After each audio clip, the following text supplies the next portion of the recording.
पढ़ा था कि किस तरह से हम कंटेंट को एक क्लास से दूसरी क्लास में हम ड्राइव करके लेके ठीक है। जो बेस क्लास है, बेस क्लास के कंटेंट को अगर हम ड्राइव्ड क्लास में लेके आएंगे तो किस तरह से हम यूज करेंगे, ठीक है, कौन कौन सी प्रॉपर्टी उसकी एक्सेस कर सकते हैं, तो वो देखा था। अब देखो हम आगे इसमें पढ़ेंगे। देखो मेनली आज हम पढ़ते हैं विजिबिलिटी मोड के। ये विजिबिलिटी मोड जो है बहुत ही इंपॉर्टेंट कॉन्सेप्ट है इनहेरिटेंस का, ऑफ इनहेरिटेंस। एक विजिबिलिटी मोड नॉर्मल हम क्लास के मेंबर्स के लिए पढ़ते हैं, पब्लिक, प्राइवेट, प्रोटेक्टेड। और ये विजिबिलिटी मोड जो है हमारे पास किसके लिए है? हम इनहेरिटेंस, जब हम कंटेंट को इनहेरिट करते हैं एक क्लास से दूसरी क्लास में। तो जो जब बेस क्लास से ड्राइव्ड क्लास में हमारे पास कंटेंट आएगा, डेटा आएगा, तो वो ड्राइव्ड क्लास में किस तरह का रहेगा? ड्राइव्ड क्लास में आके उसका जो विजिबिलिटी है, विजिबिलिटी मोड क्या रहेगा? पब्लिक रहेगा, प्राइवेट रहेगा या प्रोटेक्टेड रहेगा, ये हमें समझना है। तो देखो इसको हम इस तरह से समझते हैं कि हमारे पास एक वो है क्लास जिसका नाम है ए, ठीक है। इसमें तीन तरह के मेंबर हैं, पब्लिक भी हैं, प्रोटेक्टेड भी हैं और प्राइवेट। तीन तरह के मेंबर हैं। मान लिया यहाँ पे इंट ए है, यहाँ पर इंट बी है और ये इंट सी, ठीक है। तो अब हम एक क्लास लेते हैं, क्लास है बी। ये बी क्लास इस ए क्लास को इनहेरिट करती है। इनहेरिट करने का तरीका क्या? जैसे हमने हमारे पास ये है क्लास बी, तो हम ऐसे लिखते हैं क्लास बी कोलन ए। तो बाय डिफॉल्ट विजिबिलिटी जो होती है वो प्राइवेट होती है। आप जानते हैं मेंबर भी प्राइवेट होते हैं सी प्लस प्लस में, किसी भी क्लास के मेंबर जो है बाय डिफॉल्ट प्राइवेट होते हैं। ऐसे ही जब हम इनहेरिटेंस करते हैं तो इनहेरिटेंस का विजिबिलिटी मोड भी प्राइवेट होता है। यानी ये जो है ये इक्विवेलेंट है किसके? क्लास बी कोलन प्राइवेट ए। आप इस तरह से लिख दोगे तो इसका मतलब यही है, यहाँ पे प्राइवेट होता है बाय डिफॉल्ट, यानी हम प्राइवेटली इनहेरिट कर रहे हैं, ठीक है। इसका मतलब है ए, ठीक है, inherit, privately inherit of class B, privately inherit of class. अच्छा, बी वाला इनहेरिट कर रहा है, बी इनहेरिट कर रहा किसको? ए को कर रहा प्राइवेटली, ठीक है। ये वाली ड्राइव्ड क्लास है तो ये इनहेरिट कर रही, किसको कर रही है? ए को इनहेरिट कर रही है। तो अब जब इनहेरिट करेगी तो इसके मेंबर किस तरह से बनेंगे? अब देखो जैसे मान लिया हमारे पास यहाँ पर भी तीन तरह के विजिबिलिटी मोड डिफाइन है। पब्लिक, जिसमें इसके अंदर इंट डी है, ठीक है। एक है प्रोटेक्टेड, जिसमें यहाँ पे लिखा हुआ है इंट ई, ठीक है। ऐसे कुछ भी मेंबर हो सकते हैं, हमने ये मान रखे हैं। और ऐसे ही एक है प्राइवेट, जिसमें लिखा हुआ है इंट, ये इसके अपने मेंबर है, ठीक है। अब ये इसको इनहेरिट कर रहा है, इनहेरिट कैसे कर रहे हैं हम? क्लास बी इनहेरिट कर रही है ए को प्राइवेट, तो प्राइवेटली इनहेरिट करेगी तो इसका जो पब्लिक मेंबर होगा वो यहाँ आकर प्राइवेट मेंबर बन जाएगा। प्राइवेटली इनहेरिट करेंगे तो ये क्या बन जाएगा? यहाँ के प्राइवेट मेंबर बन जाएगा, इंट ए यहाँ पे आ जाएगा।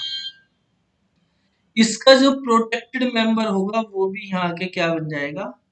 प्राइवेट बन जाएगा, इंट बी भी यहाँ पे आ जाएगा। और प्राइवेट मेंबर इनहेरिट होती है, पब्लिक और प्रोटेक्टेड ही होते हैं, तो उसका तो कोई यूज नहीं। तो ये जो मेंबर है ये यहाँ पे आ गई, इसका मतलब ये हुआ बी ने तो ए के कंटेंट इनहेरिट कर लिए, लेकिन ये जो ए और बी है, बी किसी और को नहीं दे सकता आगे, वो नहीं कर सकता फॉरवर्ड वो आगे। ठीक है, कोई और बी से इनको नहीं ले सकता, इनहेरिट नहीं कर सकता। मतलब ए और बी को आप फिर आगे किस वे में नहीं यूज कर सकते, जैसे मल्टी लेवल में आप करिए, मल्टी लेवल इनहेरिटेंस में नहीं जा सकता, क्योंकि ये भी हमारे पास सब प्राइवेट बन जाएंगे। अब तो ये हो गया हमारे पास प्राइवेटली इनहेरिट करना। इसी तरह से आप प्राइवेटली जैसे इनहेरिट कर रहे, आप जो है प्रोटेक्टेड वे में भी इनहेरिट कर सकते हो, क्लास बी और यहाँ पे लिख दो प्रोटेक्टेड। ठीक है, ए, तो हमने प्रोटेक्टेड ए लिख दिया, तो यहाँ पे प्रोटेक्टेड ली वो जो है इनहेरिट कर रहा, और अगर आपको पब्लिकली इनहेरिट करना तो क्लास बी, और यहाँ पे हम लिख देंगे पब्लिक ए। इस तरह से हम इनहेरिट कर सकते हैं। तो तीन तरीके हैं हमारे पास इनहेरिट करने के। ठीक है, या तो आप खाली लिख दो या प्राइवेट है, ये एक तरीका हो गया, प्राइवेटली इनहेरिट, प्रोटेक्टेडली इनहेरिट और पब्लिकली इनहेरिट। ठीक है, तो मेंबर जो है सब क्लास में जाके सुपर क्लास के किस विजिबिलिटी मोड पे काम करेंगे, वो हमें यहाँ पे समझना है। तो अभी हमने पहले प्राइवेट का समझा है, इसको नोट करिए।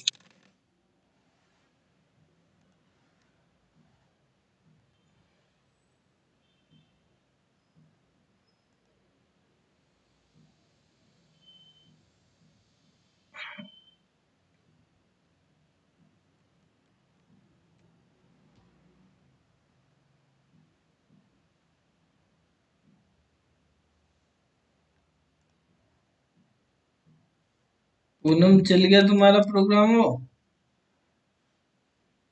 पूनम ही लिख दिया हमने, लिखना था पेंट। ठीक है।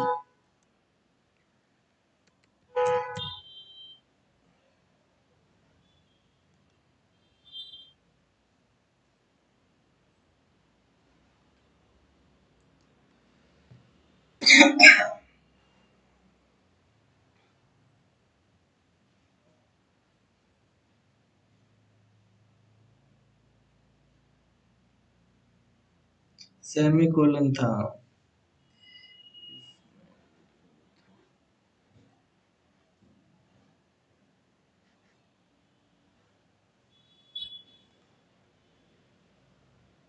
नोट कर लिया?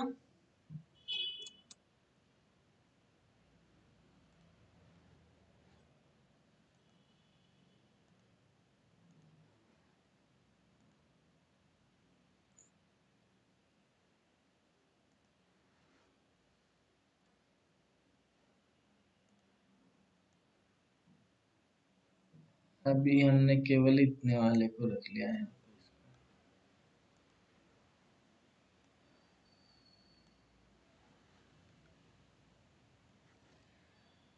अब देखो, जैसे हमने इसको इनहेरिट करा था, ठीक है, पब्लिक वाले में, वो प्राइवेटली इनहेरिट करा था, अब प्रोटेक्टेड वे में इनहेरिट करते हैं। मतलब हम यहाँ पे एक क्लास बी लिखेंगे और प्रोटेक्टेड ए, इस तरह से इनहेरिट कर रहे हैं। तो ये क्लास हमारे पास बी है। तो अब क्या होगा हमारे पास, इसके अंदर मान लिया यहाँ पे पब्लिक एरिया है, इसमें लिखा हुआ है इंट डी, यहाँ पे प्रोटेक्टेड एरिया है जिसमें लिखा है इंट ई, और यहाँ पर हमारे पास प्राइवेट एरिया है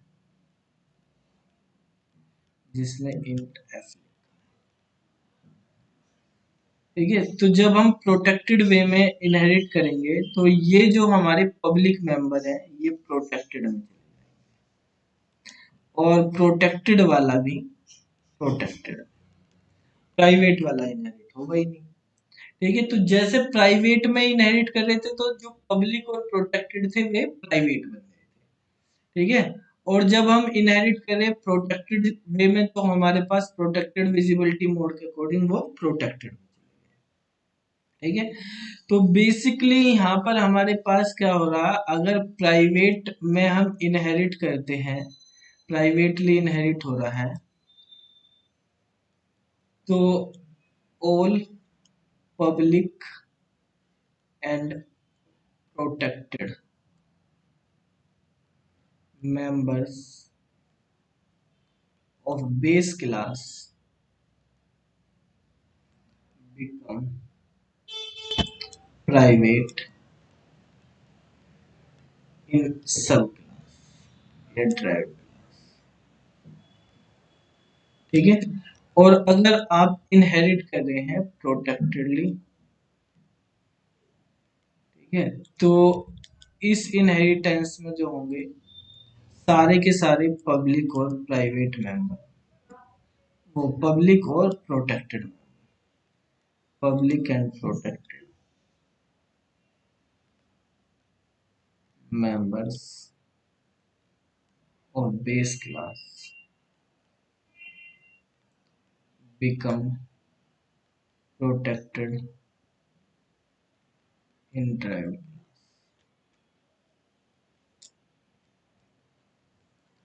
ठीक है। तो वे ड्राइव्ड क्लास में जो है प्रोटेक्टेड, इस तरह से हमारे पास ये काम करता है। अब तीसरा तरीका अगर हम यहाँ पे रखें कि हम पब्लिकली इनहेरिट कर रहे हैं, मान लिया ये क्लास है बी और यहाँ पर जो है हमारे पास इनहेरिटेंस हो रहा है इस तरह से कि क्लास बी, यहाँ पे लिख लेते हैं, इधर से जगह करना हो, हमने यहाँ से इनहेरिट कर लिया, यहाँ लिख दिया क्लास बी इनहेरिट कर ली है पब्लिकली क्लास ए को, ठीक है। तो जब क्लास ए को इनहेरिट करी पब्लिकली, तो हमारे पास इसमें सेक्शन बना है पब्लिक, प्रोटेक्टेड और प्राइवेट।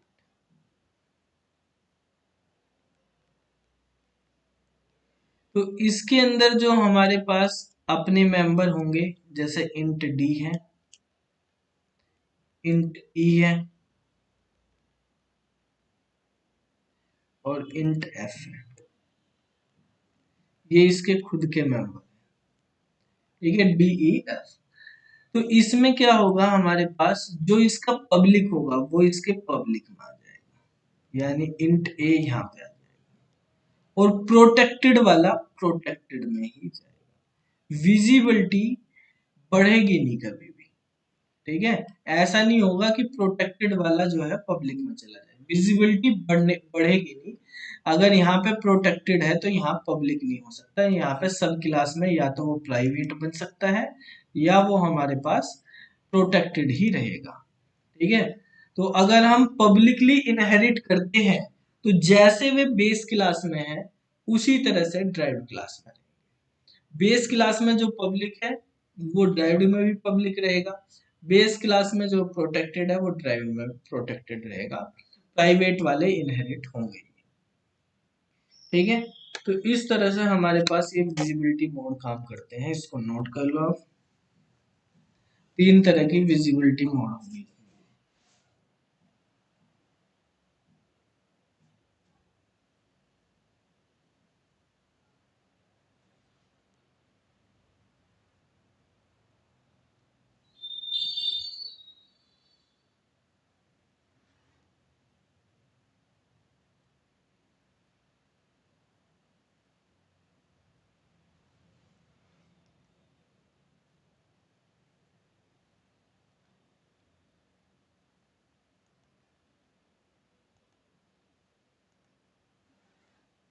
अब देखो हम इसमें प्रोग्राम देखते हैं, बैक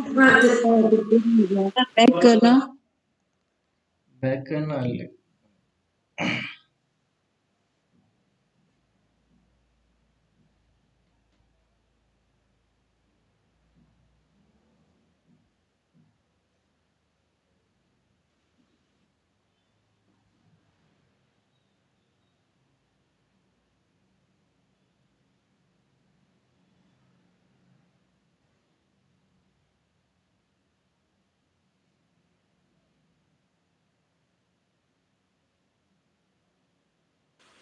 सर ये जो प्रोटेक्टेड इनहेरिट में तो लास्ट वर्ड लिखा है, ये बेस्ड ड्राइव्ड क्लास लिखा है ना?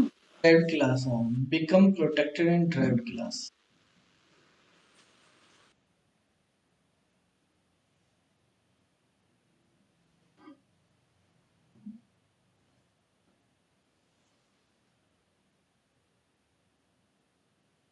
सर ये जो बी वाला है सबसे लास्ट वाला ब्लॉक, इसमें प्रोटेक्टेड में क्या क्या लिखा? आई जे आई नहीं, ई और बी। ई और बी।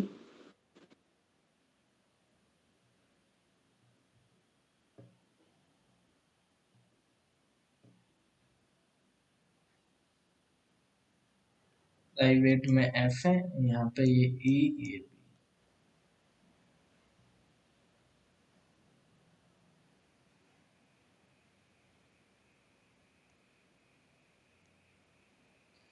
हो गया ना अब तो सबका?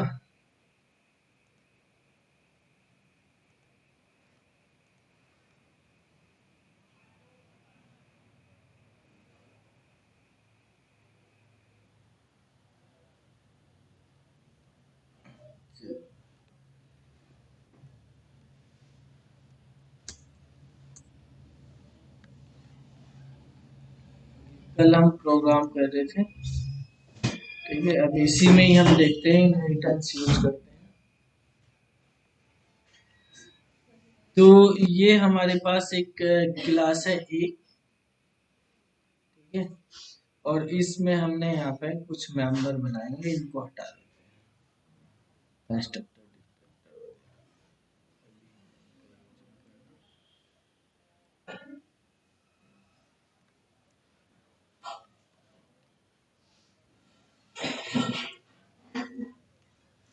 ये यहाँ पे हमने पब्लिक बनाया एक, यहाँ पे पहले एक लिख लेते हैं, इसमें इंट ए है, ठीक है, ऐसे ही लिख लेते हैं जैसे हमने बताया। तो यहाँ पे हमने लिखा इंट ए, एक प्रोटेक्टेड है, ठीक है, और प्रोटेक्टेड में हमने लिख दिया इंट बी, और एक है प्राइवेट,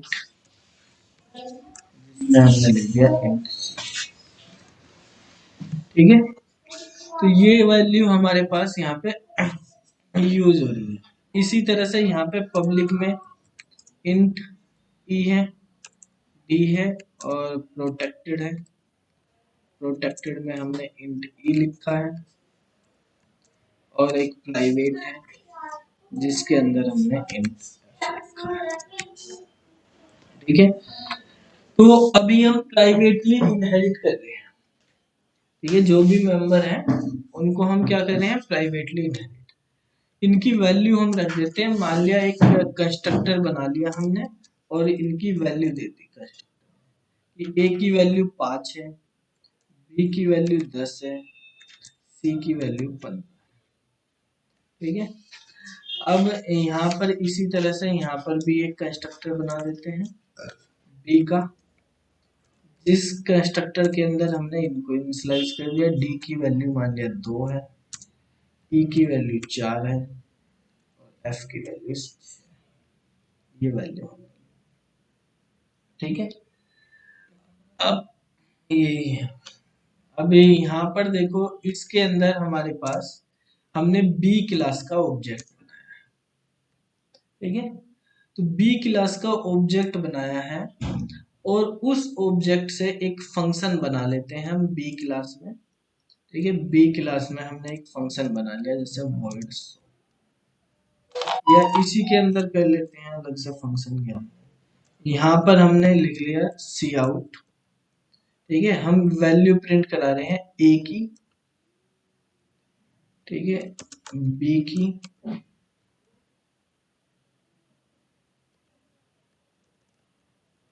और सी, ये वैल्यू हमने प्रिंट कराई। ऐसे ही हमने यहाँ पर सी आउट, डी, ई, और एफ की,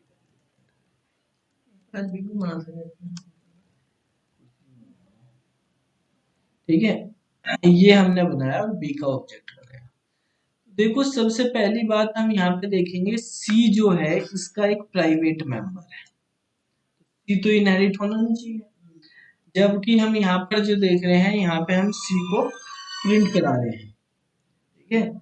जो हमारे पास सब क्लास है, सब क्लास में हम सी को भी प्रिंट करा रहे हैं। तो सबसे पहले जब अगर आप इसको रन कराओगे तो सबसे पहले तो यही एरर आएंगी आपके पास कि ए इज नॉट एक्सेसिबल, ठीक है, बी इज नॉट एक्सेसिबल और सी इज नॉट एक्सेसिबल। ठीक है, ए और बी का क्यों आया, क्योंकि कंस्ट्रक्टर हमने प्राइवेट सेक्शन में बना रखे हैं। क्योंकि ये कंस्ट्रक्टर है तो ये प्राइवेट शुरू हो गया, तो इसके नीचे सब प्राइवेट ही रहेगा और कंस्ट्रक्टर आपके पास प्राइवेट नहीं होने चाहिए। ठीक है, ये कंस्ट्रक्टर हमने पब्लिक में कर दिया, क्योंकि प्राइवेट होंगे तो आप आउटसाइड क्लास का ऑब्जेक्ट नहीं एक्सेस कर पाओगे। ठीक है, ऐसे ही यहाँ पे दोबारा से हमने पब्लिक कर दिया। अब हमारे पास एरर जो है सी की एरर रहेगी कि सी जो है आपका एक्सेसिबल नहीं हो पाएगा, क्योंकि वो हमारे पास प्राइवेट है। तो इसलिए हम यहाँ पे सी को एक्सेस नहीं करेंगे। ठीक है, हमने केवल ए और बी को यहाँ पे प्रिंट करा दिया है, सी को हटा दिया। ठीक है, ये हमने ले लिया। अब जब मैं इसको रन करूंगा तो रन करने पे हमारे पास क्या होगा, ए की, बी की, डी, ई, एफ, ये सब हमारे पास है यहाँ पर। तो इनकी वैल्यू जब हम प्रिंट करेंगे, ए की 5 है, बी की 10 है और इनकी 2, 4, 6 ये वैल्यू। तो ये वैल्यू हमारे पास यहाँ पे प्रिंट हो। ठीक है, तो यहाँ पर हमने देखा अभी बेस क्लास से क्या क्या चीज हमारी ड्राइव्ड क्लास में आई है, ए और बी आई है, पब्लिक और प्रोटेक्टेड चीजें। अब ये प्राइवेटली इनहेरिट करी हमने, अगर यही चीजें अब मैं मेन के अंदर प्रिंट कराना चाहूँ, मैं यहाँ पे प्रिंट कराना चाहता हूँ ए की वैल्यू, तो मैं लिखूंगा बी डॉट ए। ठीक है, भाई बी के थ्रू करा रहे बी के ऑब्जेक्ट से, तो बी डॉट ए अगर मैं लिखूंगा तो यहाँ पर हमारे पास एरर आ जाएगी। जबकि ए क्या है, पब्लिक है। आप देखेंगे क्या है, ए पब्लिक सेक्शन में लिखा हुआ है ए क्लास के अंदर, लेकिन ये जब बी में चला गया तो बी में ये प्राइवेट बन गया, क्योंकि हमने प्राइवेटली, तो ये प्राइवेट बन गया, यहाँ पे एक्सेस नहीं हो पाएगा। सेम चीज अगर हम यहाँ पे करेंगे, ये तो हमारे पास एक्सेस नहीं होगा, सेम हमने यहाँ पे कर दिया, बी डॉट बी को एक्सेस कर रहे हैं, तो एंड एल हमने किया, तो ये भी हमारे पास आप रन कराओगे, ठीक है, बी से ये भी एक्सेस नहीं हो पाएगा। ठीक है, तो ये भी एक्सेस नहीं हो पा रहा, क्योंकि ये भी क्या बन गया है, प्राइवेट बन गया है। ठीक है, ये प्रोटेक्टेड भी रहता तब भी एक्सेस नहीं हो पाता, लेकिन अगर हम यहाँ पे एक्सेस कर रहे हैं बी डॉट डी को, ठीक है, और हम एक्सेस कर रहे हैं बी डॉट ई को, ठीक है, तो इन चीजों को हम एक्सेस कर रहे हैं, तो ये हमारे पास जो है ई एक्सेसिबल नहीं हो पाएगा, क्योंकि ई हमारा क्या है, प्रोटेक्ट। ठीक है, तो ई प्रोटेक्टेड है, ई एक्सेस नहीं हो पाएगा। हमारे पास केवल डी जो है वो पब्लिक है, वो ही यहाँ पे एक्सेस हो पाएगा, बाकी हमारे पास यहाँ पे कोई भी चीज एक्सेस नहीं हो पाएगी। ठीक है, तो यहाँ पे हम लिख देते हैं, ना तो हमारे पास एक्सेस हो पा रहा ई और ना ही एफ। ठीक है, तो और ना ही यहाँ पे सी एक्सेस होगा, यानी A B C E F ये सब नॉट एक्सेस। ठीक है, इनमें से कोई सी भी चीज है। समझ में आया कि ये प्राइवेट बन गए, लेकिन अगर हम इस प्रोग्राम को चेंज करते हैं और प्रोग्राम को, जैसे हमने ये प्राइवेटली इनहेरिट करे, तो प्राइवेटली इनहेरिट करने के से क्या हुआ, पब्लिक मेंबर भी इसके प्राइवेट बन गए और प्रोटेक्टेड मेंबर भी। लेकिन ए को अगर आपको एक्सेस करना तो ए के ऑब्जेक्ट से कर सकते हो, क्योंकि ए में वो पब्लिक है, बी के ऑब्जेक्ट से नहीं कर सकते, बी के अंदर जाके वो प्राइवेट। सेम चीज अगर हम यहाँ पर करते हैं, अब इस प्रोग्राम को हमने यहाँ से कॉपी कर लिया। सर अगर क्लास ए के भी ऑब्जेक्ट से एक्सेस करेंगे तो सिर्फ ए ही ए हो, एक्सेस हो पाएगा। हाँ ओनली ए हो पाएगा।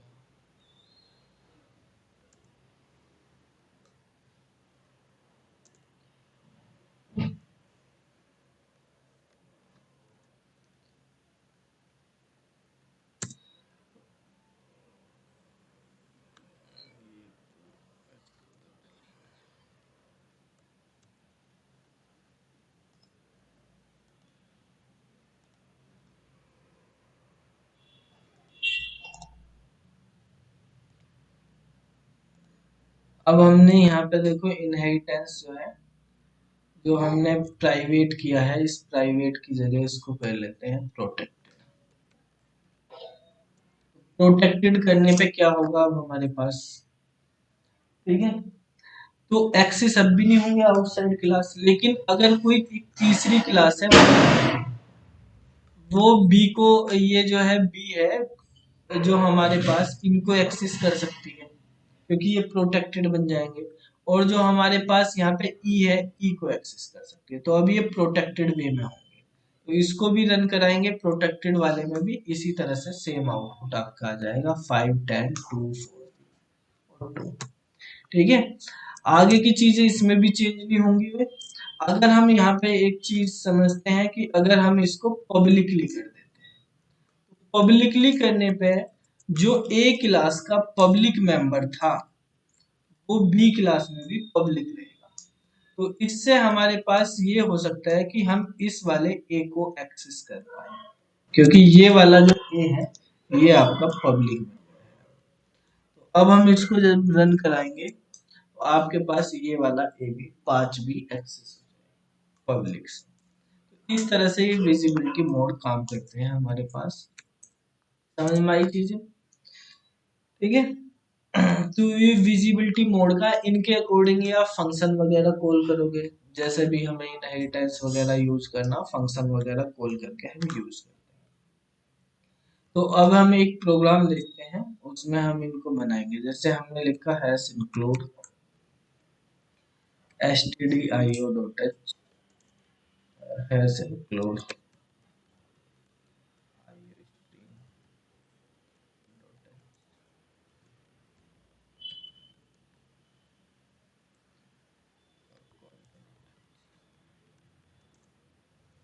एक क्लास है ए नाम की,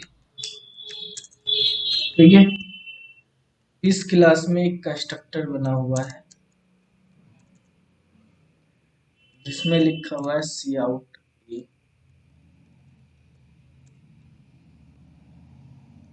और एक डिस्ट्रक्टर बना हुआ है जिसके अंदर लिखा हुआ है सी आउट डी।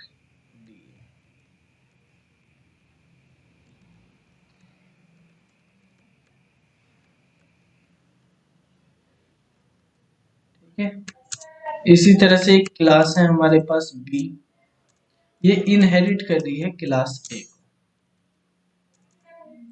यहाँ पर हमारे पास बी का कंस्ट्रक्टर बना हुआ है जिसमें सी आउट बी लिखा है, और एक डिस्ट्रक्टर बना हुआ है बी का जिसके अंदर सी आउट डी बी लिखा हुआ है। तो यहाँ पे ये डी बी है, ठीक है। तो ये दो क्लास हमारे पास बनी हुई है। अब हमने इनमें इनहेरिटेंस यूज किया है। यहाँ पे हमारे पास एक मेन फंक्शन है, और मेन फंक्शन में इसका आउटपुट बताना आपको जल्दी से क्या आएगा, CLR SCR गेट CH, और हमने B sir class public use, क्या सर पब्लिक नहीं बनाया ना कंस्ट्रक्टर को। कंस्ट्रक्टर सबसे पहले पब्लिक होने चाहिए। बी का हमने एक ऑब्जेक्ट बनाया, ये आपको बिल्कुल ध्यान रखना है और उसमें कि कंस्ट्रक्टर हमेशा पब्लिक करके लेके चले। अब मैं चलो यहाँ पे पब्लिक नहीं बना रहा, यहाँ पे प्रोटेक्टेड लिख देता हूँ क्योंकि मुझे मेन में तो यूज नहीं करना। बी वाले का मैंने पब्लिक बना दिया। अब चलेगा क्या,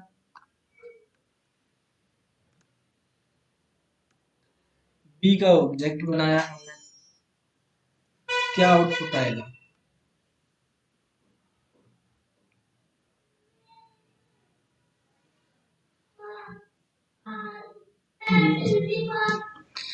हैं प्रीति,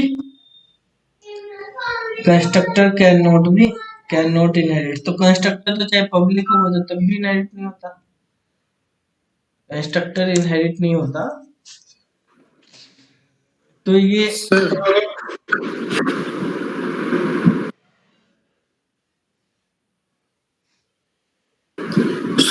प्राइवेटली इनहेरिट करवा रहे हो हाँ और क्लास से आपने बना ली प्राइवेट, तो इसका क्या आउटपुट आएगा? मेरे ख्याल से तो आउटपुट ही नहीं आना चाहिए, क्योंकि आप बी ए कर रहे हैं, ये प्राइवेट और ये पब्लिक है। हाँ सर क्लास बी वाले आउटपुट आ जाएंगे। भाई, हमने प्राइवेटली इनहेरिट किया है इसको, तो प्राइवेटली इनहेरिट करने का मतलब जो ए के मेंबर हैं वो प्राइवेट बन जाएंगे, लेकिन ए के तो मेंबर कोई इनहेरिट ही नहीं करे इससे। वो तो कंस्ट्रक्टर है, वो तो इनहेरिट होता नहीं और इनहेरिट करे नहीं, और ना ही हम मेन में कोई यूज कर रहे हैं उनको। यूज तो हम क्लास बी में ही कर रहे हैं, ए के जो कंस्ट्रक्टर है उनको क्लास बी के थ्रू कॉल करा रहे, मेन में थोड़ी हम कॉल कर रहे हैं।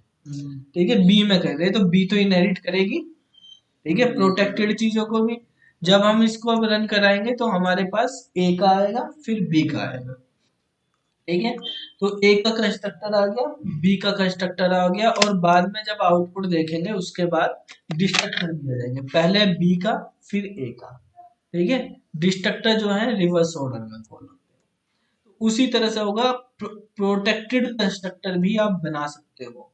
ठीक है, अब ये प्रोटेक्टेड कंस्ट्रक्टर कब बन रहा है? जब हमारे पास इनहेरिटेंस है, उसके थ्रू हम मेन में नहीं बना रहे, दूसरी क्लास में ऑब्जेक्ट के थ्रू कॉल होगा है उसको, वो आ जाएगा।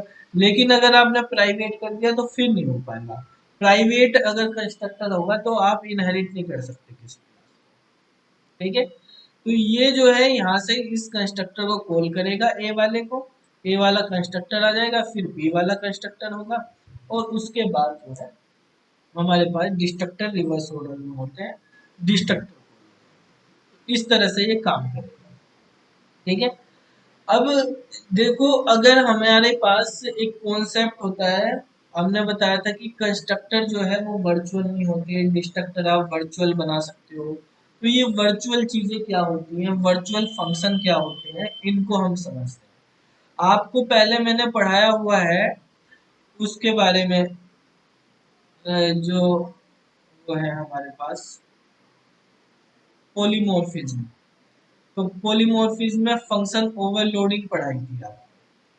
ठीक है, अब जब हम फंक्शन ओवरलोडिंग करी थी तो हमने देखा था कि फंक्शन के सिग्नेचर जो है हमारे डिफरेंट होने चाहिए, नाम से पैरामीटर डिफरेंट। ठीक है, लेकिन जब हम यहाँ पे वर्चुअल के बारे में बात करेंगे तो ये क्या होता है इसके बारे में हम पढ़ते हैं। वर्चुअल का इनहेरिटेंस में ही मेनली, तो वर्चुअल फंक्शन के बारे में हम पढ़ेंगे क्या होता है।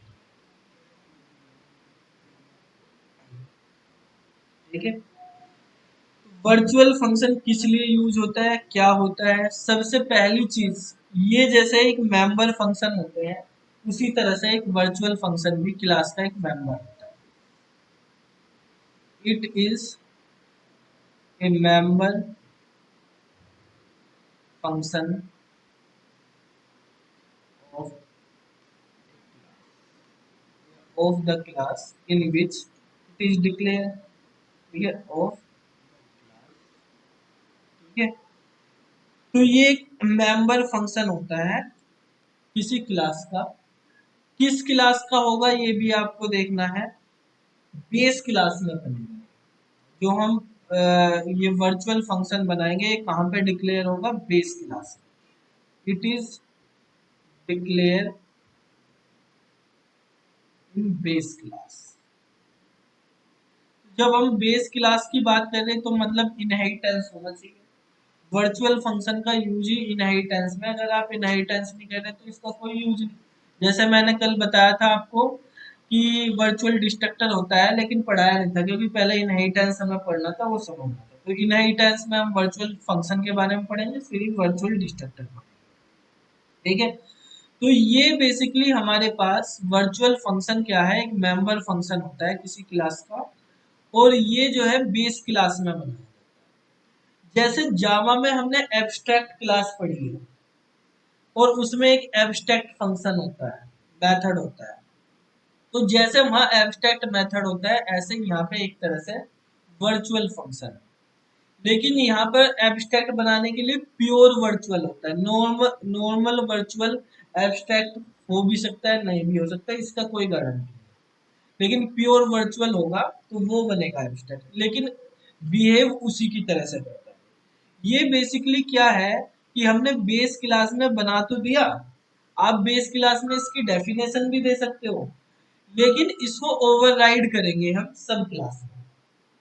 ठीक है, जो सब क्लास होगा वहां पे जाके इसको ओवरराइड करेंगे। ठीक है, तो वर्चुअल फंक्शन इज ओवरराइड यानी redefine in the derived class. जब ओवरराइड कर रहे हैं तो मतलब वर्चुअल फंक्शन की हेल्प से हम फंक्शन ओवरलोडिंग करते हैं, ओवरराइडिंग करते हैं। ठीक है, तो with the help of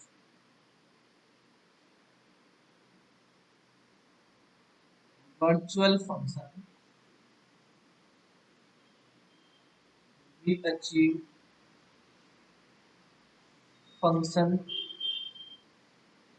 overriding। Function overriding को और क्या बोलते हैं हम? Run time polymorphism.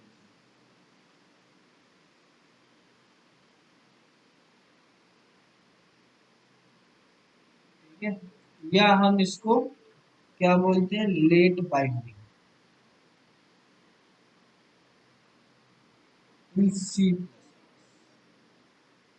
ये लेट बाइंडिंग के थ्रू काम करता है। तो सी प्लस प्लस में फंक्शन ओवरराइडिंग करना है या रन टाइम पॉलीमॉर्फिज्म अचीव करना है आपको, तो वो वर्चुअल फंक्शन के द्वारा करना है। ठीक है, अब ये वर्चुअल फंक्शन जो है रन टाइम पॉलीमॉर्फिज्म या ओवरराइडिंग करा, तो ओवरराइडिंग का मतलब क्या होता है? फंक्शन ओवरराइडिंग का मतलब होता है कि फंक्शन का नाम भी सेम होगा और उसके पैरामीटर भी सेम होंगे। फंक्शन का नाम भी सेम होगा, दो या दो से ज्यादा दो फंक्शन है बेसिकली हम उन पर बात करते हैं, तो दोनों फंक्शन का नाम सेम है, पैरामीटर भी सेम है। पैरामीटर में क्या क्या चीज देखते हैं हम? पैरामीटर के अंदर देखते हैं हम नंबर ऑफ पैरामीटर्स और टाइप्स ऑफ पैरामीटर। ठीक है, नंबर और टाइप्स देखेंगे पैरामीटर, तो ये भी हमारे पास सेम है। ठीक है, दोनों चीजें हमारी सेम होती है, तो वो फंक्शन ओवरराइडिंग है। तो एक ही क्लास में तो ऐसे हो नहीं सकते क्योंकि वो मल्टीपल डिक्लेरेशन हो जाएगी फंक्शन की। तो एक सब क्लास में होगा, एक जो है सुपर क्लास में। तो तब हम अचीव करते हैं फंक्शन ओवरराइडिंग, जो है हमारे पास इनहेरिटेंस के थ्रू अचीव करी जाती है। इनहेरिटेंस और वर्चुअल फंक्शन, इन दोनों कॉन्सेप्ट को यूज करके हम रन टाइम पॉलीमॉर्फिज्म करते हैं। नोट कर लो इसको।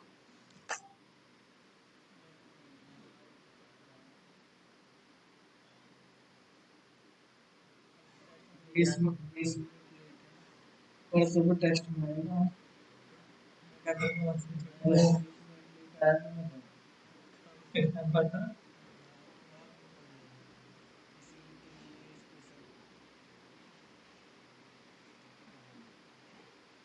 बाद में जो दिया है मैंने 20 वो छूट गया ना।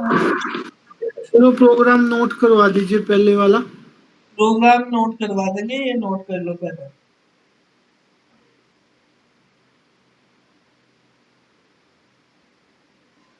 सर ये प्रोग्राम लेट भेज देंगे, बाइंडिंग लिखा हुआ है। व्हाट्सएप कर देंगे। सर ये लेट बाइंडिंग लिखा हुआ है। हाँ, सेम होता है, number of parameter, type of parameter. Sir type of parameters ये आगे आपने सेम लिखा है कि नंबर और टाइप दोनों सेम होने हाँ, चाहिए? ये भी सेम होंगे, फंक्शन के पैरामीटर भी सेम होंगे, नाम भी सेम होगा।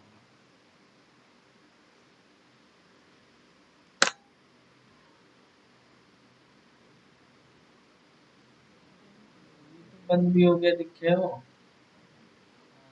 ये बार बार इसमें प्रॉब्लम है। बस सेव कर लिया।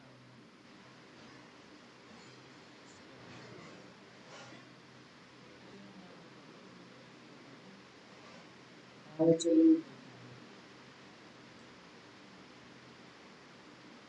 सर फंक्शन नेम से पहले क्या लिखा हुआ है? Function overriding.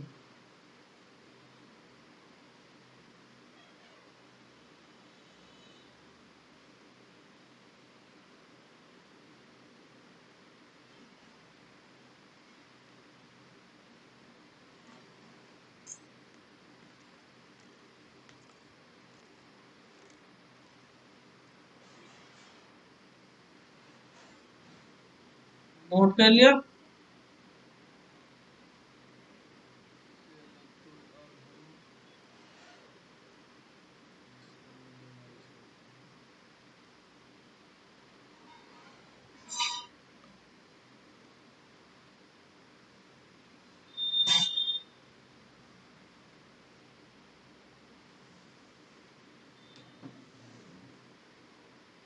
रह गया है प्रीति का?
देखो, यहाँ पे हम इस चीज को समझेंगे पहले और क्या क्या चीजें हमें यहाँ पे समझनी है।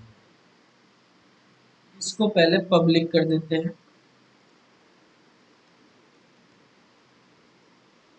ठीक है, यहाँ पे ये हमने यहाँ से हटा दिया। एक फंक्शन बनाया है हमने यहाँ पे void show नाम से, और यहाँ पे सी आउट कर दिया और इसमें लिख दिया show। ठीक है,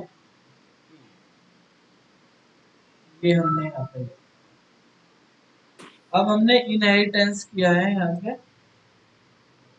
ठीक है, और यहाँ पे हमने एक दूसरा फंक्शन ये बनाया void show, यहाँ पे भी बना दिया। ठीक है, अब यहाँ पे भी void show बना दिया जिसमें हमने लिखा है सी आउट show, ये बी का show। देखो फंक्शन के नाम सेम है, पैरामीटर डिफरेंट है। अब यहाँ पर हम बी क्लास का ऑब्जेक्ट बना रहे हैं और हम शो क्लास को कॉल कर रहे हैं।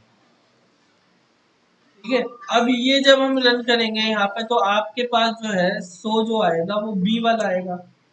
फिर बी क्लास का है तो बी वाला आएगा, ए क्लास का ऑब्जेक्ट होगा तो ए वाला आएगा। ठीक है, कंपाइल टाइम पे हो रहे हैं हमारे पास। ये जो है ऑब्जेक्ट जो बन रहा है नॉर्मल ऑब्जेक्ट है। अगर हमारे पास ऑब्जेक्ट जो है पॉइंटर टाइप का होना चाहिए, इस तरह का हमने ऑब्जेक्ट बना लिया पॉइंटर टाइप का। ऑब्जेक्ट आपको रखना है पॉइंटर टाइप का। ठीक है, मान लिया हमने यहाँ पे ए का ऑब्जेक्ट बनाया है, नॉर्मल बना लेते हैं पहले तो। ए का ऑब्जेक्ट हमने बनाया, अब रन कराया तो ए वाला शो ए आ रहा, पहले बी आ रहा था अब ए आ गया है। ठीक है, तो जिस भी क्लास का ऑब्जेक्ट बनाओगे अगर यहाँ पे बी लिख दिया हमने तो बी वाला आ जाएगा, ए लिख दिया तो ए वाला आ जाएगा। अब अगर हमने यहाँ पे पॉइंटर लगा दिया, ठीक है, और पॉइंटर लगा के यहाँ पे हमने लिख दिया है इक्वल टू न्यू बी। ठीक है, इस तरह से हमने यहाँ पे कर दिया। अब हम इसको रन कराते हैं। देखो जब हम इसको रन कराएंगे तो हमारे पास कुछ एरर्स आए। क्या आएगी, बी क्लास जो है वो हमारे पास कन्वर्ट नहीं कर पाएगी। यहाँ पर हमारे पास रन टाइम बन रहा है, यहाँ पे हमारे पास कोई दूसरी क्लास है। यहाँ पे ए क्लास है, वहां पे बी क्लास है। ठीक है, अगर मैं इसको यहाँ पे बी कर दूंगा, अब हम रन कराएंगे तो आपके पास केवल पोल वाले का वो आएगा कि यहाँ पे एरो का साइन हो। ठीक है, नॉर्मल कि भाई यहाँ पे एरो का साइन लगाना, तो यहाँ तो लगाना ही है। अब हम यहाँ पे कर रहे रन टाइम भी, तो अब हमारे पास देखो आउटपुट क्या आ रहा है, बी आ रहा है, क्योंकि बी के से हमने कॉल किया। ठीक है, अब यहाँ पर हम एक चीज चेंज करना चाहते हैं कि यहाँ पर हमने बी का वो ए का ऑब्जेक्ट बनाया, ये रेफरेंस पॉइंटर टाइप का। ठीक है, और यहाँ पर हम एक ऑब्जेक्ट बनाते हैं बी का, ये बी का ऑब्जेक्ट।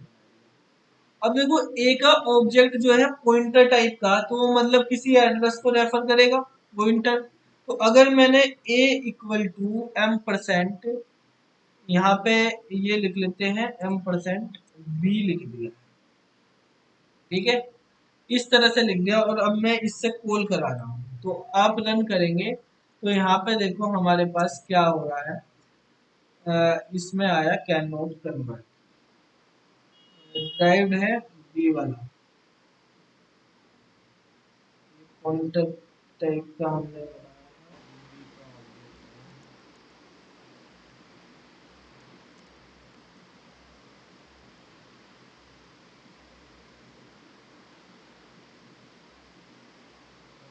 वो नहीं बना हुआ ना हमारे पास virtual। हम तो लेकिन वो तो हमें बनाना बाद में, बिना virtual के हमें यूज करना है। बी क्लास का ऑब्जेक्ट जो है हमने ए क्लास में रेफर करना है,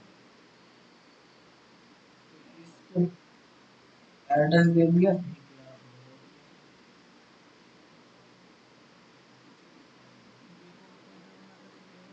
अच्छा, वो पब्लिकली इनहेरिट नहीं है, तभी नहीं होगा, क्योंकि रन टाइम पे यूज हो रहा है। हाँ, अब चलेगा, पब्लिकली इनहेरिट करना पड़ेगा। तो देखो यहाँ पर हमारे पास क्या आया है, सो यहाँ पे देखो बेटा, जब हम ये कर रहे हैं ना, ये रन टाइम पे हम इस तरह से कर रहे हैं, तो आपको पब्लिकली इनहेरिट करना पड़ेगा इसको, तभी ये काम करेगा। क्योंकि हमारे पास जो ये पॉइंटर है, जो हमने बनाया है यहाँ पे पॉइंटर टाइप का ऑब्जेक्ट, तो ये रन टाइम पे करता है। कंपाइल टाइम वाला अब कंपाइलर तो करेगा नहीं भाई, कंपाइलर जो है वो बनाना, वो तो पब्लिक में बना देता है, तभी अब कंपाइल पे तो बनेगा नहीं, रन टाइम पे बनाना, तो हमें पब्लिकली इनहेरिट करना पड़ेगा इसको। ठीक है, तो जब भी अगर आपको इस बेस क्लास का ये पॉइंट लिख लेना, बेस क्लास का ऑब्जेक्ट अगर पॉइंटर टाइप का है, ठीक है, तो हमें क्या करना पड़ेगा, इनहेरिटेंस भी पब्लिकली यूज करना पड़ेगा, अगर हम उसे सब क्लास में रेफरेंस दे रहे हो। तो ये वाली जो लाइन है, इस लाइन का क्या मतलब है, ये हमें समझना। इसी लाइन की वजह से हम वर्चुअल फंक्शन यूज करते हैं। बेसिकली ये लाइन जो हमने लिखी है, यही आपका फंक्शन ओवरराइडिंग करा रही है। ये बेसिकली हमारे पास क्या है, ऑब्जेक्ट तो है हमारे पास बी। देखो एड्रेस तो हम बी का दे रहे हैं, तो एड्रेस जिसका देंगे यानी उस लोकेशन को पॉइंट करेगा, लेकिन नाम जो है वो ए लिखा हुआ है, ए के ऑब्जेक्ट का। तो ये रेफरेंस तो है हमारे, reference of base class, base class का रेफरेंस है, बट ऑब्जेक्ट जो है वो है object of derived class, object derived class का है। ठीक है, अभी हमारे पास रूल ये है कि जिस क्लास का ऑब्जेक्ट होता है उसी क्लास का फंक्शन कॉल होता है, जिस क्लास का ऑब्जेक्ट होता है फंक्शन भी उसी क्लास का कॉल होता है। तो फंक्शन बी क्लास का कॉल होना चाहिए, सो बी आंसर आना चाहिए आपके पास, लेकिन हम यहाँ पे रन करा रहे हैं, हमारे पास आंसर आ रहा है सो ए। ठीक है, सो ए हमारे पास आंसर आ रहा है, जबकि आना चाहिए सो बी। तो ये प्रॉब्लम हो जाती है हमारे पास, अगर दो क्लास में सेम टाइप का है, तो कंपाइलर तो इसको देख लेता है, कंपाइल टाइम पे पॉलीमॉर्फिज्म करते हैं, लेकिन रन टाइम पॉलीमॉर्फिज्म जो हो रहा, तो वहां पे कंपाइलर चेक करने वाला नहीं है। वहां पर तो ये देख लेगा कि भाई ये ए नाम से आ रहा, तो ए से कॉल करवा देगा। ए की एरिया में, जबकि ए तो पॉइंट बी वाले को कर रहा है, ए के अंदर तो बी का एड्रेस है, तो बी वाला कोल होना चाहिए। ठीक है, तो यहाँ पे ये प्रॉब्लम आ जाती है। इस प्रॉब्लम का सॉल्यूशन करने के लिए ही हमने वर्चुअल फंक्शन बनाया, तो हम यहाँ पे वर्चुअल लिख देंगे। तो वर्चुअल लिखने से क्या होगा, वो वाला फंक्शन हट जाएगा, आपका बी वाला फंक्शन ही करा जाएगा। तो वर्चुअल लिखने से फंक्शन ओवरराइड हो जाती है, यानी ए क्लास में अगर सेम नाम का फंक्शन आ रहा तो बी क्लास वाला उस वाले को हटा देगा। ठीक है, तो अब आपके पास बी क्लास का ही आएगा। तो ये मेनली यूज होता है रन टाइम वॉल्यूम। ये लेट बाइंडिंग हो रही, अगर कंपाइल टाइम पे हम कर लेते, नॉर्मल ऑब्जेक्ट रहता तो फिर तो ये कर लेता। देखो अगर हम यहाँ पे इस तरह से करते हैं, ये हमने यहाँ पे हटा दिया वर्चुअल, और हमने एक ऑब्जेक्ट और बनाया, इस तरह से कर लिया हमने, ए का ऑब्जेक्ट बनाया A1। ठीक है, और हमने एक ऑब्जेक्ट बनाया बी, और बी का ऑब्जेक्ट बनाया B1। अब मैंने कर दिया A1 इक्वल टू B1, दोनों ऑब्जेक्ट है उसमें असाइन करा दिया। ठीक है, अब यहाँ पे मैंने A1 से कॉल करा दी है 100 को। ठीक है, A1 से 100 को कॉल कराया, तो आपके पास देखो रिजल्ट क्या आ रहा है, 100 आ रहा है। यहाँ पे 100A आ रहा, ऊपर वाले का भी 100A आ रहा। ठीक है, तो यहाँ पे तो हमें पता चल रहा है कि भाई हमारे पास ये जो है A1 है। ठीक है, इसने केवल इसको ये नहीं करा, यहाँ पे कॉपी कंस्ट्रक्टर नहीं हुआ कि हमने कॉपी कर लिया इसका एड्रेस, वो बस उसको रेफर कर रहा। तो आप नॉर्मली ऐसा कर रहे तो भी आपके पास, क्योंकि A1 लिखा हुआ, आप यहाँ पे B1 लिखोगे तो B1 100 लिखेंगे तो हमारे पास क्या आ जाएगा, 100 भी आ जाएगा। ठीक है, तो ये कंपाइलर देख रहा है कि आप कौन से उससे कर रहे हैं, तो उसके अकॉर्डिंग आ रहा। लेकिन जब हमने एड्रेस ही रेफर कर दिया तो इसका मतलब वो पॉइंट कर रहा है, ये तो पॉइंटर था ना, तो पॉइंटर तो एड्रेस को रेफर कर रहा है वहां पे। यहाँ पे ये पॉइंटर नहीं है, यहाँ पे ये नॉर्मल है, तो ये एड्रेस को नहीं वहां पे रेफर कर पाएंगे। ठीक है, तो ये A1 वाला A1 में जाएगा, B1 वाला B1 में। तो ये प्रॉब्लम जो है हमारे पास नॉर्मली आती है। ठीक है, फंक्शन ओवरराइडिंग में नॉर्मल केस में हम फंक्शन ओवरराइडिंग यहाँ पे नहीं कर पाते। तो इस प्रॉब्लम को सोल्व करने के लिए हमने वर्चुअल फंक्शन का कॉन्सेप्ट इंट्रोड्यूस करा, कि वर्चुअल फंक्शन क्या कर देता है, जो हमारी बेस क्लास होती है उसके फंक्शन को इग्नोर मार देता है, मतलब ओवरराइड कर देता है दूसरे फंक्शन से सब क्लास। तो हमें यहाँ पे क्या लिखना होगा, वर्चुअल लिखना होगा। ठीक है, अब डिफरेंशिएट इस प्रोग्राम को समझने के लिए हम ऐसे कर लेते हैं, यहाँ पे एक और बना लिया हमने वॉइड डिस्प्ले, कि आपको बाद में भी पता चल जाए कि क्या फर्क पड़ा इसका। तो यहाँ पे हमने सी आउट लिख दिया डिस्प्ले ए। ठीक है, और यहाँ पे इसको बंद कर दिया और नीचे लिख दिया, जल्दी से कमेंट करके बताओ अगर मैं ए से अब कॉल करूंगा डिस्प्ले को, तो डिस्प्ले ए आएगा या डिस्प्ले बी आएगा।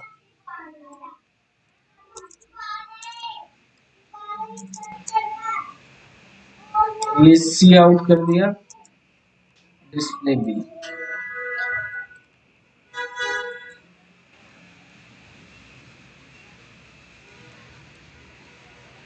अब यहाँ से हमने अगर ये कॉल किया है ए से ही डिस्प्ले को, तो हमारे पास डिस्प्ले ए आएगा, क्योंकि रेफरेंस जो है वो बेस क्लास का है, तो बेस क्लास को कॉल करेगा, लेकिन उसमें 100 भी।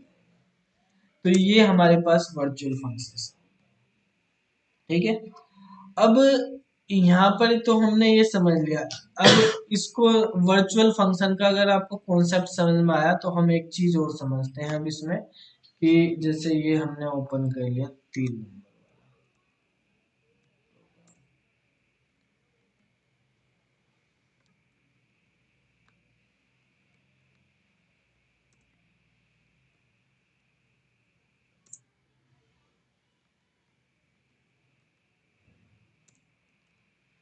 ये हमारे पास कंस्ट्रक्टर और डिस्ट्रक्टर बने हुए हैं। ठीक है, इस प्रोग्राम को हमने सेव कर देते हैं 5। अब मैं यहाँ पर भी बी क्लास का जो है इसी तरह से बनाता हूँ। ठीक है, ए क्लास का बना लेते हैं पहले, ऑब्जेक्ट हमने ऐसे ही बना लिया, और बी क्लास का हमने ऑब्जेक्ट बनाया नॉर्मल बी, और a equal to m% B कर दिया। ठीक है, तो ये हमने यहाँ पे कर दिया है और इनहेरिट कर लिया है यहाँ पर पब्लिक। ठीक है, हमने वर्चुअल वगैरह भी यहाँ पर कुछ नहीं लगाया है, ये ऐसे ही। ठीक है, ये बनाया है। तो अब हम इस प्रोग्राम को जब देखो रन करेंगे तो आपके पास आउटपुट क्या आएगा, जो पहले आ रहा था ए बी वही आएगा। ठीक है, तो ए बी आपके पास आउटपुट आया। आप आउटपुट स्क्रीन पे जा रहे हैं, डी बी और डी ए आ रहा है। ठीक है, तो डिस्ट्रक्टर कॉल हुआ डी बी और हमारे पास क्या हुआ डी ए। इस तरह से हमारे पास ये आ रहा है। तो ए का भी हो रहा, वो भी हो रहा हमारे पास। अब यहाँ पर जो है, अगर हम ये वाली चीज हमने बी का, ये समझ लिया आपने, ऐसे हुआ। अगर हम बी का ऑब्जेक्ट बना देते हैं, ऐसे बनाते हैं, इसको हमने हटा दिया अभी। अब ध्यान से समझना, ये जैसे हमारे पास है, हमने केवल ऐसे ही बना दिया है, और आप इसको रन करोगे तो क्या रन होगा अभी। ठीक है, तो कुछ भी आउटपुट नहीं आया। तो इसका मतलब क्या है, या आप ऐसे भी कर लो तो भी आपके पास आप रन करा रहे हो तो क्या हो रहा, कुछ भी आउटपुट नहीं आया। तो ये जो आप पॉइंटर लगा रहे हो, इसका मतलब है ये ऑब्जेक्ट नहीं बन रहा है, ये क्या हो रहा है, ये केवल रेफरेंस है। ठीक है, ऑब्जेक्ट हमारे पास तभी बनेगा अगर आप यहाँ पर ये लिखोगे, इस तरह से लिखोगे, तभी हमारे पास जो ऑब्जेक्ट, अभी वो प्राइवेट कर रखा क्या हमने यहाँ पे, प्रोटेक्टेड कर रखा, उसको हम पब्लिक कर, तो हमने यहाँ से इसको रन कराया तो अभी ये कॉल हो रहा है। ठीक है, तो यहाँ पर जो है, इसका मतलब हम देख रहे हैं कि पॉइंटर लगाने से, नॉर्मली हम पॉइंटर लगा रहे हैं तो हमारे पास आउटपुट नहीं आ रहे हैं। ठीक है, लेकिन अगर आप इस तरह से कर रहे थे यहाँ पर तो हमारे पास आउटपुट आ रहे थे। भाई हम इस तरह से लिख रहे तो आउटपुट तो आ रहे। तो आउटपुट तब क्यों आ रहे, क्योंकि बी का ऑब्जेक्ट बना, ए का नहीं बना और बी का ऑब्जेक्ट बना, तो बी का कंस्ट्रक्टर कॉल हुआ, बी के कंस्ट्रक्टर ने ए के कंस्ट्रक्टर को कॉल किया था, तब हमारे पास आउटपुट आया।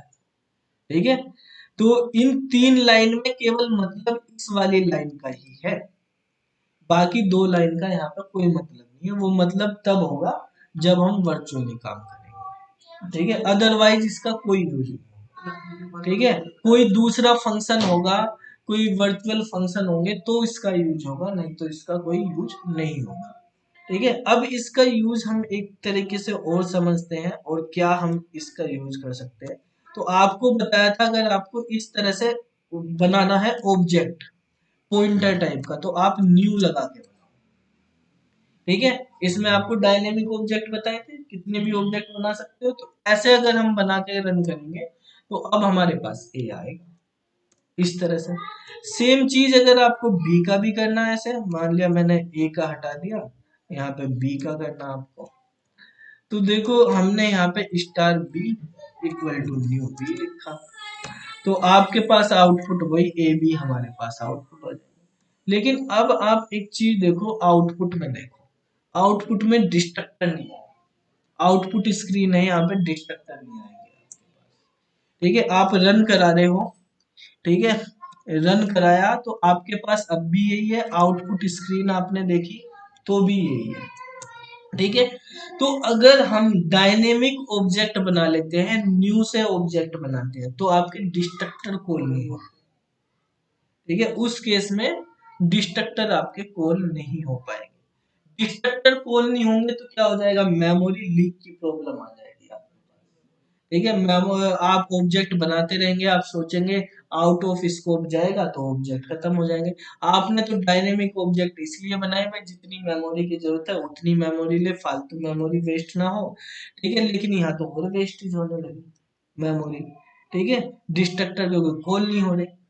तो अब हमें क्या करना पड़ेगा इस केस में, हमें यहाँ पर जो है बेस क्लास जो है, ये जो वे हैं कंस्ट्रक्टर जो है वो डिस्ट्रक्टर, इनको वर्चुअल कर देंगे। ठीक है, अब मैंने इसको वर्चुअल कर दिया तो आप देखेंगे ये आउटपुट आया और यहाँ से रन कराया तो यहाँ पे हमारे पास कोई आउटपुट अभी भी नहीं आएगा आउटपुट स्क्रीन पे, क्योंकि ऑब्जेक्ट हमारे पास किसका भी था, बी क्लास का भी बना हुआ था। तो ऑब्जेक्ट हमारे पास बी क्लास का, तो बी क्लास से हमें करना पड़ेगा। ठीक है, आउटपुट हमारे पास नॉर्मली इसी तरह से आ रहे हैं। तो हमें अब क्या करना पड़ेगा, वर्चुअल बनाना पड़ेगा। किसको बनाना पड़ेगा, डिस्ट्रक्टर को। तो देखो, अगर हमने वहां पर ये वाला वर्चुअल कर दिया, अब एक चीज और भी देखनी है। पहले एक चीज और देख लेते हैं। ये तो रन टाइम को, वर्चुअल को तो हम ऐसे ही रख लेते हैं। आपको ये बताया था एक चीज कि डायनेमिक वाले डिस्ट्रक्टर वो जो है आपके कॉल नहीं होते, उनको कॉल करने के लिए हमें मैनुअली करना पड़ता है। पहले ये समझ लेते हैं कि हमें डिलीट करना पड़ेगा। क्या करना पड़ेगा, बी को जब हम डिलीट करेंगे तो हमारे पास आएगा। तो हमने डिलीट लगाया क्योंकि इसको मैनुअली डिलीट करना पड़ता है। ठीक है, तो डिलीट जब हमने लगाया तो आपके पास देखो क्या आ गया है यहाँ पे, डिलीट बी और डिलीट ए। ठीक है, मतलब डी बी और डी ए हमारे पास यहाँ पे आ गया। आपको डिलीट का यूज करना पड़ेगा। अब देखो, हमने यहाँ पर जो है ये वाले जो है ए को इधर कर दिया है वर्चुअल। ठीक है, और इसको अब रन कराया है, तो आपके पास जो आउटपुट आ रहा है ये आ रहा है ए बी डी बी और डी ए। लेकिन अब यहाँ पर एक चीज होती है हमारे पास, कभी कभी इस तरह की प्रॉब्लम हमारे पास आती है कि हम जो ऑब्जेक्ट हम यहाँ पे ले रहे, अभी तो हमने बी का लिया तो बी का हो गया हमारे पास। अगर हम इसको भी ऑब्जेक्ट को इसी तरह से रखें जैसे अभी हमने करा था, यहाँ पे ध्यान से समझना, ये हमने बी का करा, बी का ही रेफरेंस है, बी का ही ऑब्जेक्ट है, हो गया। अब जो कॉन्सेप्ट अभी हमने वर्चुअल फंक्शन वाले में समझा, वो हमें समझना कैसे काम करना। मतलब वर्चुअल फंक्शन वाले में जो प्रोग्राम नंबर 4 में हमने समझा कि हम रेफरेंस तो लेंगे किसका, ए का, और जो है ऑब्जेक्ट किसका लेंगे, बी का। तो बी का हमने ऑब्जेक्ट बना लिया और रेफरेंस ले लिया हमने ए का। तो ए का रेफरेंस लेके मतलब ए का हमने इस तरह से ए बना दिया और इसको इक्वल टू हमने बी कर दिया। दोनों ही पॉइंटर है तो एम्परसेंड लगाने की जरूरत नहीं है। ठीक है, तो ये हमने कर दिया और यहाँ पे मैं डिलीट कर रहा हूँ ए को।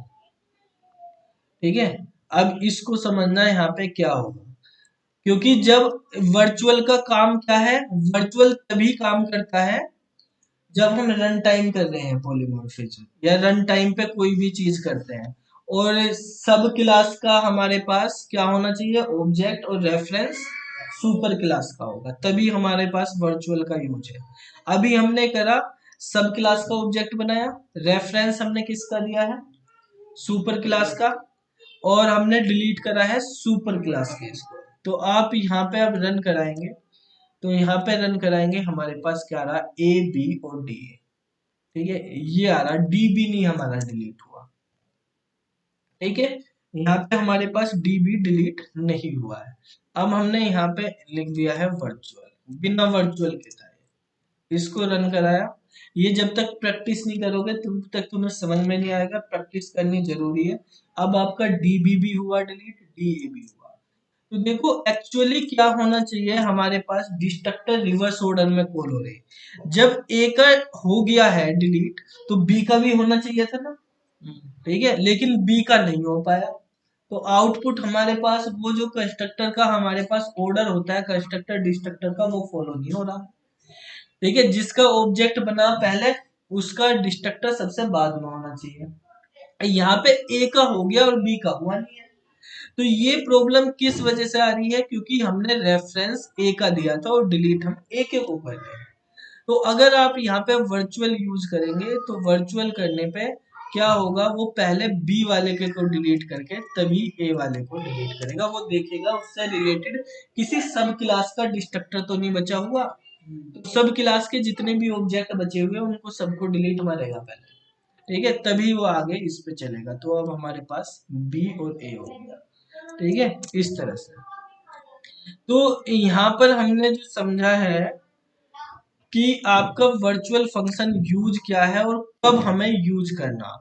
वैसे आप वर्चुअल लिखते रहो, कोई आपको फर्क ही नहीं दिख पड़े लगेगा प्रोग्राम में कि भाई हम वर्चुअल भी लिखा नहीं लिखा, कुछ भी नहीं हुआ हमारे पास, कोई इफेक्ट ही नहीं पड़ा। तो वर्चुअल फंक्शन के कॉन्सेप्ट को आपको समझने के लिए रेफरेंस के कॉन्सेप्ट को समझना जरूरी है कि वर्चुअल फंक्शन हमारा तभी काम करता है, इसका यूज क्या है और कब हम इसको यूज करते हैं।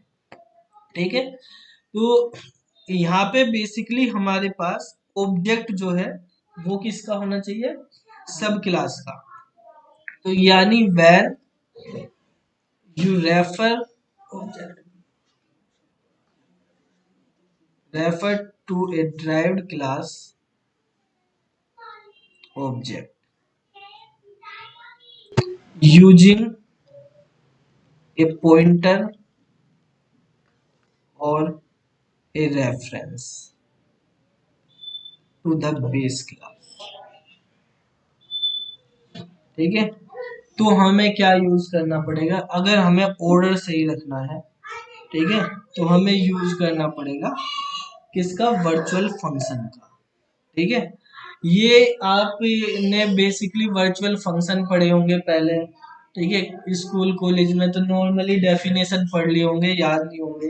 प्रैक्टिकल जब तक नहीं करोगे तो आपको कोई पता नहीं चलेगा क्या है बेसिकली। ठीक है, कंफ्यूजिंग लगेगा बहुत चीजें, क्योंकि पढ़ी नहीं होंगी। मोस्ट ऑफ बच्चे यही करते हैं कि हमने ये पढ़ा नहीं, इस तरह से क्या होता है, पढ़ लेते हैं तो वर्चुअल लिख के दिखा दिया, फर्क कुछ समझ में नहीं आया, वैसे ही लिख के बता देते हैं कि भाई वर्चुअल, जहां ओवरराइडिंग करनी वहां वर्चुअल कर दो, तो वर्चुअल कर दो तो ये ओवरराइडिंग हो जाएगी। तो ओवरराइडिंग अगर मान लिया आपने वही यहाँ पे क्लास ए बना ली और इसमें वॉइड शो लिख दिया, ठीक है, और यहाँ पे एक ये बना दिया और एक क्लास बी बना के यहाँ पे हमने पब्लिक करके ए को यहाँ पे भी वॉइड शो लिख दिया, ठीक है, और इसके अंदर भी आपने ऐसे ही बना दिया, लिख दिया कुछ।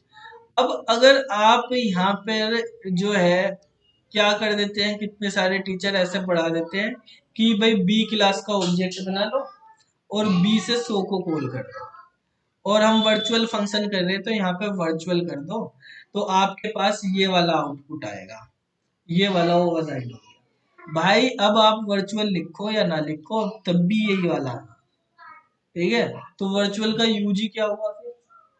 तो अगर ऑब्जेक्ट आपका बी क्लास का तो बी क्लास का ही आना, ए क्लास का बनाओगे ए क्लास का आएगा।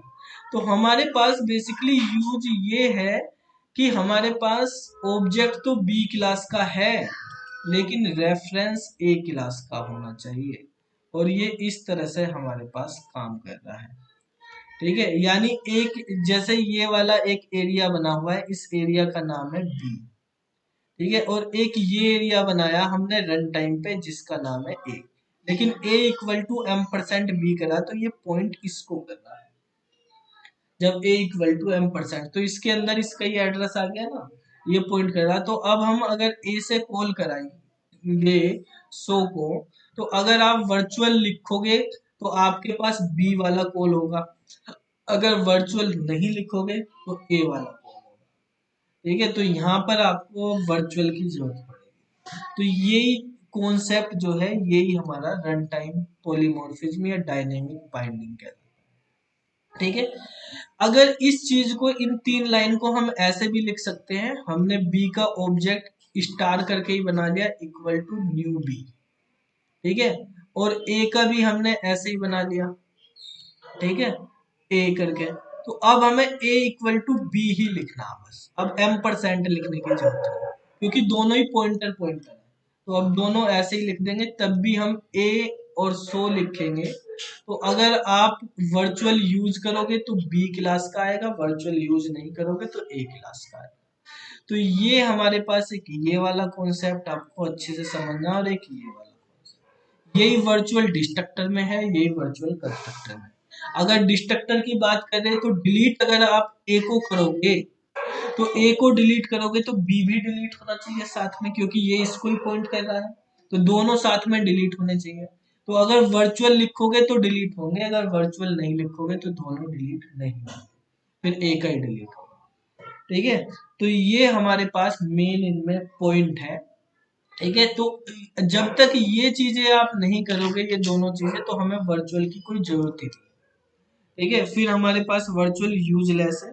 तो वर्चुअल को हमें तभी यूज करना, एक तो हमारे पास डिस्ट्रक्टर के लिए हम यूज करते हैं वर्चुअल का, एक तब यूज करते हैं जब हमारे पास सेम फंक्शन होते हैं सुपर क्लास और सब क्लास। ठीक है, तो लेट बाइंडिंग के लिए हम यूज करते हैं, ये चीजें नोट करो।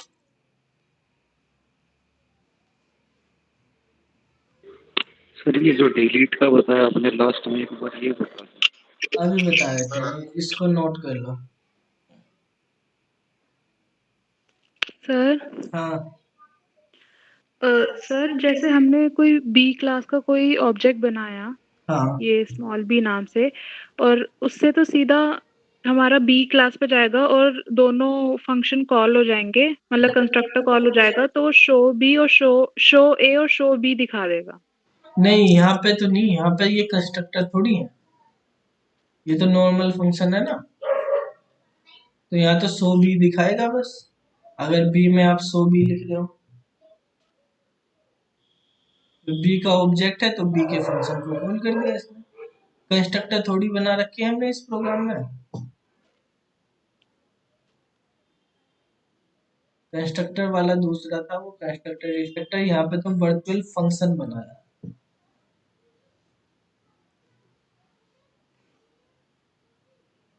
वो भी अभी बताते हैं। सर हाँ सर और अगर सीधा ए इक्वल्स टू बी करते हैं तो फिर, और अगर हम एरो शो करवाएंगे तो सिर्फ ए प्रिंट होगा, हाँ, कोई ए रेफरेंस नहीं देते तो। अगर ये जो है ना रेफरेंस नहीं देते अगर, हाँ जी। या मतलब ये पॉइंटर वगैरह ये यूज नहीं करोगे तो ये का ही प्रिंट होगा। हम्म।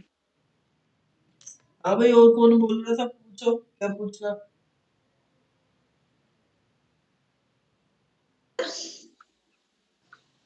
हेलो। हाँ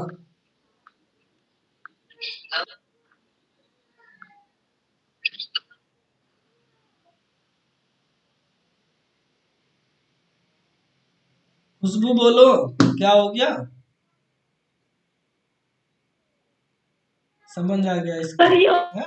ऑब्जेक्टिव बनाए थे, बता दो सर, ये न्यू कीवर्ड जो बनाए हैं उसको बता दो एक बार। बता दे बेटा भी। ये नोट कर लिया ना, इसको रफ कर दे।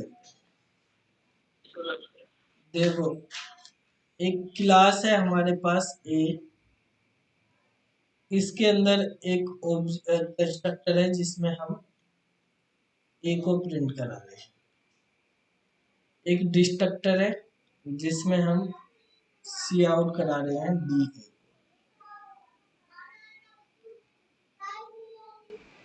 ठीक है, एक क्लास है बी, और क्योंकि हम डायनेमिकली यूज करेंगे तो यहाँ पे पब्लिकली यूज करना है, इसको हमने इनहेरिट करना है। ठीक है, इसके अंदर हमारे पास बी का कंस्ट्रक्टर बना हुआ है जिसमें सी आउट लिखा हुआ है, और एक डिस्ट्रक्टर बनाया है जिसमें सी आउट करा है। ठीक है, अब यहाँ पे हमारे पास क्या है, हम ऑब्जेक्ट बना रहे हैं। ऑब्जेक्ट बनाने के आपको तरीके बताए हुए हैं कि क्लास का नाम और ऑब्जेक्ट का नाम लिख दो, ऐसे ऑब्जेक्ट बनता है। ये ऑब्जेक्ट कंपाइल टाइम पे बनता है। ठीक है, और अगर आप ए स्टार ए लिख रहे हो तो ये जो है कंपाइल टाइम पे ऑब्जेक्ट बन रहा है, ये केवल रेफरेंस है, ये ऑब्जेक्ट नहीं है, नॉट ऑब्जेक्ट, ये ओनली हमारे पास रेफरेंस। अगर आपको डायनेमिक ऑब्जेक्ट बनाना तो आप इस तरह से बनाएंगे न्यूज के थ्रू, तो ये जो है हमारे पास डायनेमिक ऑब्जेक्ट होता है, यानी जो रन टाइम पे बनेगा। ठीक है, तो हमारे पास जो वर्चुअल का कॉन्सेप्ट है वो डायनेमिक के लिए ही है, रन टाइम के लिए। तो इसमें क्या हो रहा है कि जो हमारे पास सब क्लास है, सुपर क्लास नहीं, सब क्लास, सब क्लास का डायनेमिक ऑब्जेक्ट है। ठीक है, ये आपने सब क्लास का डायनेमिक ऑब्जेक्ट बनाया, यानी ऑब्जेक्ट हमारा सब क्लास का होना चाहिए। बात ये है, यहाँ पे बी लिखा, ठीक है। और हमने रेफरेंस जो है वो किया है सुपर क्लास का, ठीक है। तो ये वाली लाइन है रेफरेंस वाली, और ये हमारी ये है ऑब्जेक्ट है, डायनेमिक ऑब्जेक्ट है सब क्लास ऑफ सब क्लास, और ये हमारे पास रेफरेंस है ऑफ सुपर। अब हमारे पास यहाँ पर बेसिकली ये आ रहा था कि हमने a इक्वल टू बी कर दिया था, a इक्वल टू बी करा तो ये इसको पॉइंट कर रहा है, ठीक है। पॉइंटर है दोनों, तो दोनों पॉइंटर हैं तो ये पॉइंट कर रहा है इसको, मतलब a और b एक ही लोकेशन को पॉइंट कर रही है, ठीक है। तो एक ही लोकेशन को जब हम हमारे पॉइंट कर रहे, तो अगर मैं यहाँ पे डिलीट a करता हूँ, ठीक है, तो क्या होता है देखो, अगर मैं इस वाली चीज को नहीं करता, केवल इतना ही रखता हूँ ये वाली, तो ऑब्जेक्ट बनता है, तो ऑब्जेक्ट बनते कंस्ट्रक्टर को होते हैं। तो इससे हमारे पास बी पे जाएगा, ये बी के कंस्ट्रक्टर पे, बी ने इनहेरिट किया है ए को, ए के कंस्ट्रक्टर पे जाएगा, तो आपके पास आउटपुट ए और बी आ जाएगा। पहले वाली लाइन से आउटपुट ये आ रहा, लेकिन डिस्ट्रक्टर नहीं आएंगे आपके पास, क्योंकि डिस्ट्रक्टर जो है अगर डायनेमिक ऑब्जेक्ट बनाते हैं तो डिस्ट्रक्टर हमें मैन्युअली कॉल करने पड़ते हैं, ठीक है। जो ऑटोमेटिक डिस्ट्रक्टर कॉल होते हैं वो इस पे होते हैं अगर कंपाइल टाइम पे ऑब्जेक्ट बनता है, अगर रन टाइम पे ऑब्जेक्ट बन रहा तो वो डिस्ट्रक्टर को कॉल नहीं करते, तो उसके लिए हमें मैन्युअली कॉल करना पड़ता है। तो अगर हम मैन्युअली कॉल कर रहे डिलीट बी लिख दूं अगर, तो कोई बात नहीं, डीबी और डीए हमारे पास आंसर आ जाएगा, कोई कंफ्यूजन नहीं है। कंफ्यूजन है हमारे पास इन दो लाइन से, ये दो लाइन हमारे पास कंफ्यूजन कर रही है कि हमने ए का रेफरेंस बना दिया, तो ए भी उसी को पॉइंट कर रहा है, और हम जब ए को डिलीट कर रहे हैं तो ए के साथ बी भी डिलीट होना चाहिए जब दोनों एक ही को कर रहे हैं। लेकिन अगर हम यहाँ पे डिलीट कर रहे हैं तो हमारे पास केवल डी ए ही कॉल हो रहा है, डी बी कॉल नहीं हो रहा, ठीक है। तो अब ये बेसिकली क्यों हमारे पास नहीं हो पा रहा है, ठीक है। अगर डिलीट बी यूज करेंगे तो बेटा दोनों डी बी और डी ए दोनों हो जाएंगे, क्योंकि बी का तो है ही वो, तो बी तो अपने आप ऑब्जेक्ट को कर रहा तो वो तो कर ही देगा, बी ने तो बनाया ही है। लेकिन ए से कर रहे तो ए वाला जो है ए तो अपने को करेगा, ए के पास तो बी की इंफॉर्मेशन नहीं है, ए ने थोड़ी इनहेरिट करा बी को, बी ने ही तो करा इनहेरिट को, तो ए को करोगे तो ए का ही होना होगा, ठीक है। लेकिन हमने बाद में यहाँ पे ये लिख दिया भाई ए जो है बी को ही रेफर कर रहा है, ठीक है, इसका रेफरेंस बना दे, तो रेफर कर दिया, जब हमने रेफर करवा दिया कि ये दोनों हमारे पास इक्वल हो गए हैं, तो अब ये बी का भी करना चाहिए डिलीट, लेकिन बी का नहीं कर पाता वो, क्योंकि जो हमारे पास रूल है वो पुराने वाले रूल को कॉन्फ्लिक्ट कर जाएगा। पुराना नॉर्मल जो होते हैं हमारे कंस्ट्रक्टर डिस्ट्रक्टर के रूल, तो वो तो ये कहता है कि अगर ऑब्जेक्ट हमारे पास ए का, तो ए वाले को डिलीट करोगे तो ए होगा, सुपर क्लास सब क्लास के को नहीं कर सकते, सब क्लास सुपर क्लास को कर सकती है। भाई सुपर क्लास के पास थोड़ी सब क्लास की डिटेल है, सब क्लास के पास है सुपर क्लास की। लेकिन यहाँ पर जब हमने दोनों को एक कर दिया तो अब दोनों होने चाहिए, तो दोनों रूल एक दूसरे के कंट्राडिक्शन होंगे, ठीक है, एक दूसरे के अपोजिट होगी, कॉन्फ्लिक्ट कर रहे हैं दोनों केस, तो उसको हम सोल्व करने के लिए वर्चुअल का यूज करेंगे। अब अगर हम यहाँ पे वर्चुअल लगा देंगे तो ये इसको डिफ्रेंशिएट कर देगा, ये बताएगा कि ये वाली चीज ओवरराइड हो रही है कहीं, ठीक है। तो इसके साथ सब क्लास में भी आपको देखना है, तो ये कहीं से आया, तो ये बेसिकली अब हमारे पास डी बी भी आएगा, पहले डी बी होगा फिर डी ए होगा, ए बी डी बी और डी ए इस तरह से, ठीक है। तो इस लाइन की ये जो लाइन लिखी है या हमारे पास ये जो लाइन बनी है, इनकी वजह से होता है। इन तीनों लाइनों को लिखने का दूसरा तरीका आपको ये बताया, यहाँ पे तो नॉर्मल इक्वल लिख लिया हमने।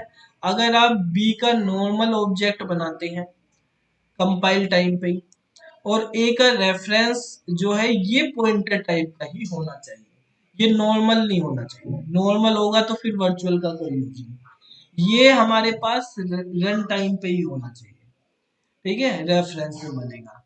तो हमारे पास यहाँ पर जब हम a equal to m% b लिखेंगे, क्योंकि एक पॉइंटर है एक पॉइंटर नहीं है, तो ये नॉर्मल वेरिएबल की तरह है, ये पॉइंटर वेरिएबल की तरह है, तो नॉर्मल वेरिएबल की जब हमें इसमें लिखना है तो हमें m% लगाना पड़ेगा।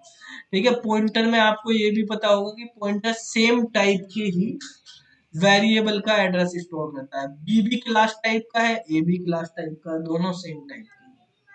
ठीक है, तो या तो आप इन तीनों लाइनों को ऐसे लिख लो या ऐसे लिख लो, बात है। ठीक है, तो ये हमारे पास कॉन्सेप्ट होता है वर्चुअल का, इसको नोट कर लो।